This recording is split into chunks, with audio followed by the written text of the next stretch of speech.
ব্রাহ্মণবাড়িয়া জেলা শিল্পকলা একাডেমিতে জুলাই গণ অভ্যুত্থান দিবস উপলক্ষে শহীদ পরিবারের সদস্যগণ ও জুলাই যোদ্ধাদের সংবর্ধনা অনুষ্ঠান অনুষ্ঠিত হয়েছে। এতে প্রধান অতিথি হিসেবে উপস্থিত ছিলেন ব্রাহ্মণবাড়িয়ার জেলা প্রশাসক জনাব দিদারুল আলম। বিশেষ অতিথি হিসেবে অনুষ্ঠানে আসন গ্রহণ করেন জনাব এহতেশামুল হক, পুলিশ সুপার ব্রাহ্মণবাড়িয়া, ও মোহাম্মদ নোমান মিয়া, সিভিল সার্জন ব্রাহ্মণবাড়িয়ার। এছাড়াও শঙ্কর কুমার বিশ্বাস, উপসচিব স্থানীয় সরকার বিভাগ। এই অনুষ্ঠানে সভাপতিত্ব করেন জনাব মাহমুদা আক্তার, অতিরিক্ত জেলা প্রশাসক ব্রাহ্মণবাড়িয়ার।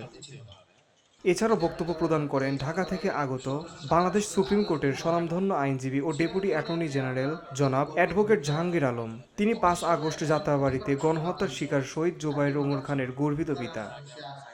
এছাড়াও জেলার বিভিন্ন প্রান্ত থেকে আগত শহীদ যোদ্ধা ও আহত যোদ্ধাদের পিতামাতা ও আত্মীয় স্বজন, গণমাধ্যম কর্মীরা, স্বেচ্ছাসেবক, সুশীল সমাজ ও আইন শৃঙ্খলা বাহিনীর সদস্যরা উপস্থিত ছিলেন। উক্ত অনুষ্ঠানে জুলাই যোদ্ধাদের উপহার সামগ্রী বিতরণ করা হয়।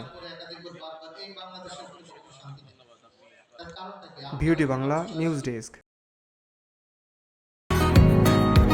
বসুন্ধরা, উত্তরা, বনশ্রী, কুড়িল ও বাড্ডা সহ রাজধানীর বিভিন্ন স্থানে অভিজাত ও অত্যাধুনিক মানের ফ্ল্যাট কেনার এক নির্ভরযোগ্য প্রতিষ্ঠান প্লেজেন্ট প্রপার্টিজ লিমিটেড।